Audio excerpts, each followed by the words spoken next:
본문의 생명의 말씀 사도행전 7장 1절부터 16절 말씀입니다. 합독하시겠습니다. 대제사장이 이르되 이것이 사실이냐? 스데반이 이르되 여러분 부형들이여 들으소서. 우리 조상 아브라함이 하란에 있기 전 메소포다미아에 있을 때 영광의 하나님이 그에게 보여 이르시되 내 고향과 친척을 떠나 내가 내게 보일 땅으로 가라 하시니, 아브라함이 갈대아 사람의 땅을 떠나 하란에 거하다가 그의 아버지가 죽음에 하나님이 그를 거기서 너희 지금 사는 이 땅으로 옮기셨느니라.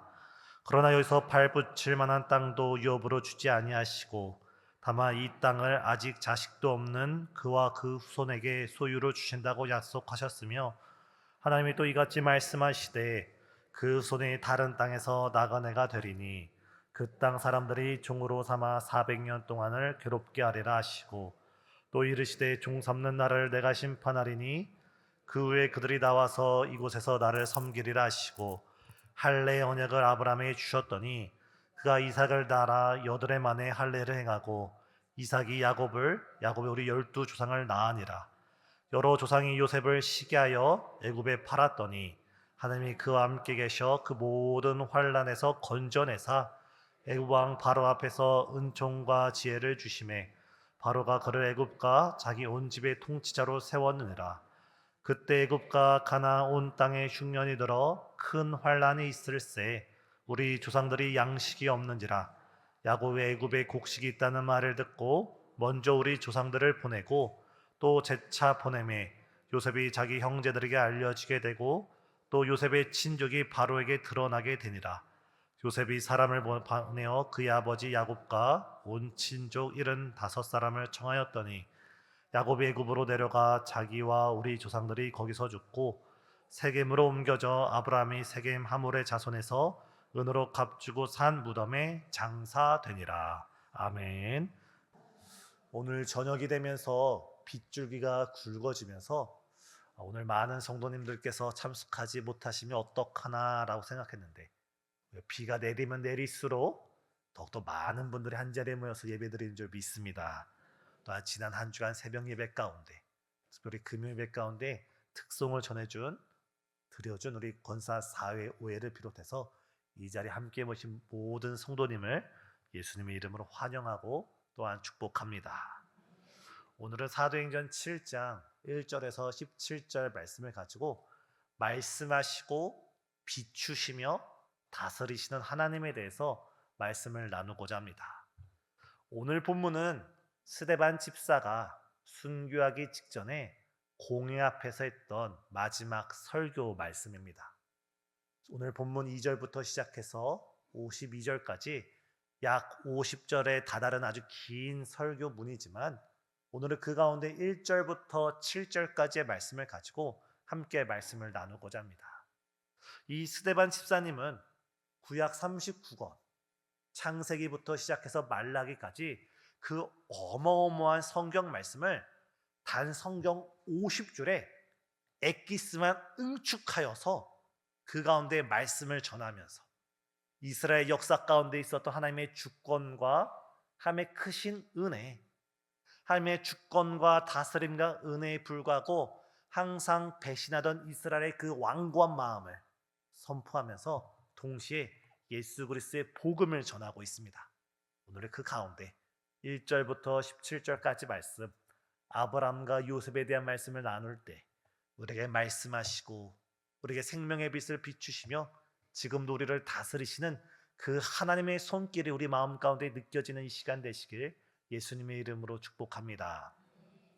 첫 번째, 말씀하시는 하나님이십니다. 오늘 본문을 보면 아브라함에게 하나님이 나타나셔서 자기 자신을 보이시면서 하나님이 말씀하셨다라고 기록되어 있습니다. 오늘 본문 2절 우리가 다 같이 읽겠습니다. 우리 조상 아브라함이 하란에 있기 전 메소포타미아에 있을 때 영광의 하나님이 그에게 나타나 이르시되. 우리가 그냥 읽을 때는 우리 조상 아브라함이 하란에 있기 전 메소포타미아에 있을 때 영광의 하나님이 나타나셨다라고 읽을 수 있지만, 오늘 본문을 보다 더 정확하게 읽으려면 아브라함이 메소포타미아에 있을 때 영광의 하나님이 나타나셨다. 이 영광의 하나님을 힘주어서 읽어야 됩니다. 저희 2절 다시 읽겠습니다. 스데반이 이르되 여러분 부형들이여 들으소서. 우리 조상 아브라함이 하란에 있기 전 메소포타미아에 있을 때 영광의 하나님이 그에게 보여. 영광의 하나님께서 아브라함이 메소포타미아 갈대아 우르에 있을 때 그에게 찾아오시고 자기 자신을 보여주셨다는 것입니다. 누가 찾아오시고 누가 보여주셨다고 말씀하고 있습니까? 영광의 하나님이 우리는 문자로 보고 문자로 있기 때문에 우리는 체험적으로 느껴지지가 않습니다. 하지만 영광의 하나님을 보았던 또 다른 선지자가 있습니다. 바로 이사야 6장에서 선지자 이사야가 우시야 왕이 죽던 해에 성전 문지방에 가서 하늘을 바라볼 때 그의 영적인 눈이 열려지면서 만군의 여호와께서 온 세상을 다스리면서 있을 때 수많은 천사들이 화답하기를 찬송하리로다, 찬송하리로다. 이때 이사야 선지자가 어떻게 고백합니까? 화로다, 나로 망하게 되었도다. 나는 입술이 부정한 백성 중에 거주하면서 영광의 하나님을 바라보았다. 선지자 이사야조차 그 영광의 하나님을 바라보는 그 순간 그 영광의 빛에 압도되어서 자신의 죄악을 깨닫게 되었습니다.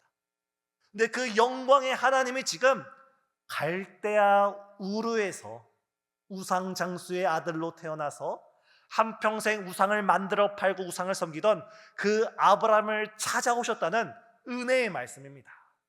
우리가 여기 강한 전깃불이 있을 때 우리가 전깃불에 가까이 다가서면 다가설수록 우리의 그림자가 더 깊게 보이게 됩니다. 우리가 전깃불에 멀어지면 멀어질수록 우리에게는 어둠은 작아지게 됩니다. 우리가 지금 이 시간 영광의 하나님을 바라보는 그 순간 그 하나님의 영광의 빛이 우리에게 비칠 때 우리 안에 있는 큰 허물과 죄악이 깨닫게 됩니다. 사랑하는 성도님, 이 시간 다른 사람에서 허물을 발견하지 마시고 다른 사람에서 실수를 발견하지 마시고 영광의 하나님이 이 시간 우리를 찾아오시는 줄 믿으시고 영광의 하나님이 우리를 이 시간 비추실 때 우리 안에서 우리의 죄악을 찾는 저와 여러분 되시길 예수님의 이름으로 축복합니다. 이때 하나님께서 이 죄악 가운데 살고 있던 아브라함을 복주시고자 이 죄악 가운데 살아가던 아브라함을 변화시켜서 믿음의 조상으로 사용하시고자 그게 이렇게 약속하십니다. 너는 내가 너에게 지시할 땅으로 가라. 너의 고향과 친척과 아버지 집을 떠나서 갈 때 하나님께 어떻게 약속하셨습니까? 이렇게 약속하셨습니까? 내가 너를 인도할 것이고 내가 너를 큰 민족으로 만들 것이며 내가 너에게 복을 줄 것이고 내가 네 이름을 창대하게 할 것이며 너를 통해 열방이 복을 받게 될 것이다. 지금 누가 말씀하고 있습니까? 하나님께서 내가 너에게 복을 주겠다. 내가 너를 인도하겠다. 내가 너의 앞길을 책임지겠다. 네가 지금은 볼품없는 인생일지라도 네가 나의 말씀에 순종하며 오늘 한 걸음 내디딜 때 내가 너를 명품 인생으로 만들어주겠다. 우리 하나님께서 말씀하고 있는 줄 믿습니다. 사랑하는 성도님, 바로 지금 이 순간 우리에게도 동일하게 말씀하시며 우리에게도 동일하게 주의 길을 보이시며 지금 우리에게도 동일하게 죄의 자리에서 일어나 벗어나라고 말씀하시는 우리 주님의 음성을 마음에 새기는 저와 여러분 되시길 예수님의 이름으로 축복합니다. 하나님은 오늘날도 우리에게 말씀을 하십니다. 성경을 통해 말씀하시고 성령님의 세미한 음성을 통해 우리에게 말씀하시고 또한 설교자의 음성을 통해 우리에게 말씀하실 때 바로 성령께서 귀 있는 자들에게 주의 음성이 가슴에 새겨지는 이 시간 되시길 예수님의 이름으로 축복합니다. 두 번째, 우리 하나님은 빛을 비춰주시는 하나님이십니다. 우리가 절망 가운데 있을 때 우리 앞길이 캄캄하여서 나를 바라볼 때 나에게 어떠한 소망도 발견할 수 없고 나에게 어떤 희망도 발견할 수 없고 마치 나의 인생이 먼지와 같은 그런 상황일지라도 주의 생명의 말씀이 우리에게 비춰질 때 우리에게 참 소망이 생기고 우리에게 희망이 싹 트는 줄 믿으시길 바랍니다. 오늘 본문 8절을 보면 아브라함이 하나님의 말씀에 순종하여서 장소를 옮겼습니다. 그리고 그는 언약을 따라서 이삭을 낳고 야곱을 낳았다고 이렇게 한 줄로 표현되어 있지만 우리가 알다시피 아브라함이 이삭을 낳기까지는 결코 순탄한 과정이 아니었습니다. 아브라함이 100세의 나이에 그의 아내 사라에게서 이삭을 낳았을 때 성경은 어떻게 표현하고 있습니까? 히브리서 11장에서 아브라함을 표현하는 것을 따르면 이때의 아브라함은 마치 죽은 사람과 같았다라고 표현하고 있습니다. 아브라함이 건강하지 않다는 것이 아니라 마치 죽은 사람과 같아서 아브라함에게서 어떠한 소망과 희망도 발견할 수 없는 그 절망 가운데 있는 사람이 바로 아브라함이라고 성경은 증언하고 있습니다. 그러나 아브라함의 나이 99세가 되었을 때 하나님께서 아브라함을 찾아오시면서 하신 말씀이 그 첫 번째 말씀이 나는 전능한 하나님이라. 다시 말해서 아까 첫 번째 영광의 하나님께서 우상을 섬기던 아브라함을 찾아오셨다면 이제 다시 하나님께서 전능하신 하나님이 무능력한 아브라함을 찾아오고 있는 것입니다. 사랑하는 성도님, 가정을 꾸리다가 사업을 이끌다가 때로는 직장 생활에서 때로는 삶 가운데 자신의 무기력함과 무능력 가운데 우리가 아무리 애를 쓰고 노력을 해도 어찌할 수 없는 현실 가운데 있습니까? 우리가 우리 자신을 바라보면서 우리가 넘어지고 쓰러지는 바로 그 순간이 바로 우리가 전능하신 하나님을 만나는 은혜의 시간인 줄 믿습니다.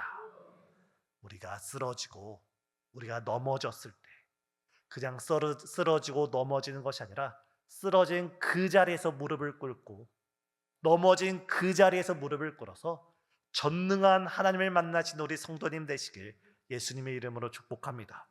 이때 하나님께서 다시 아브라함에게 아까와 같은 똑같은 말씀을 하시면서 내가 너로 여러 민족의 아버지가 되게 할 것이고 내가 내게서 여러 왕들이 나게 할 것이고 너에게서 너의 후손들이 이 땅을 차지할 것이라고 똑같이 축복을 여러 번 반복해서 말씀하십니다.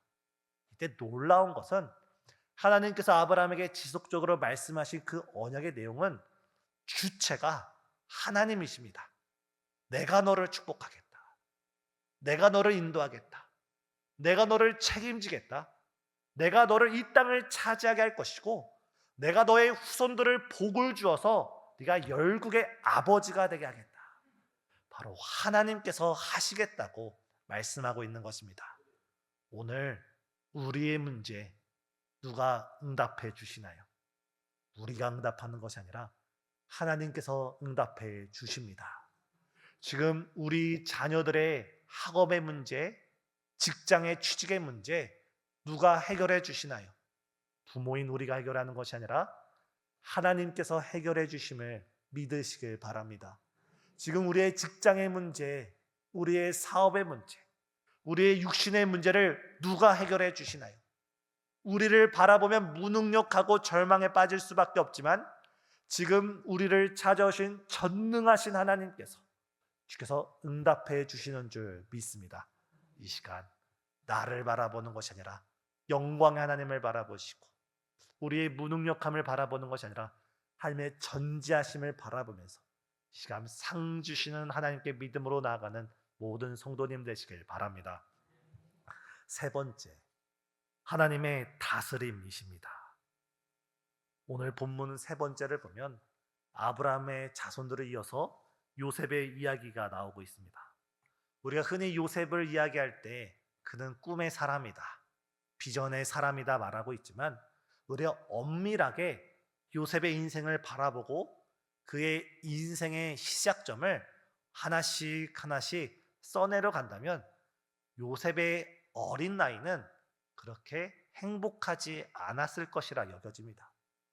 요셉이 태어났을 때 그가 직면했던 가장 큰 문제가 무엇입니까? 아버지는 야곱입니다. 믿음의 사람입니다. 그런데 어머니가 내 사람입니다. 혈육의 어머니 라헬이 있고 다른 어머니가 세 분이나 있습니다. 그런데 이게 웬일입니까? 자신의 친어머니 라헬이 자신의 막내 동생 베냐민을 낳다가 그만 이른 나이에 소천을 하고 납니다. 어린 나이에 어머니의 품이 그리울 요셉에게서 그는 마치 망망대해 홀로 버려진 듯한 그런 어린 시절의 아픔을 경험합니다. 그뿐입니까? 그는 어린 시절에 형들의 시기함을 받아서 바로 애굽으로 팔려가게 되고 정말 어린 소년이 감당할 수 없는 그 노예 시절을 보디발의 집에서 시작하게 됩니다. 거기서 그의 그의 고난을 멈추지 않고 보디발의 아내의 모함으로 인해서 감옥에 들어가고 그 감옥 속에서도 수년 동안 철저하게 잊혀지는 인생을 살아가는 것이 바로 요셉입니다.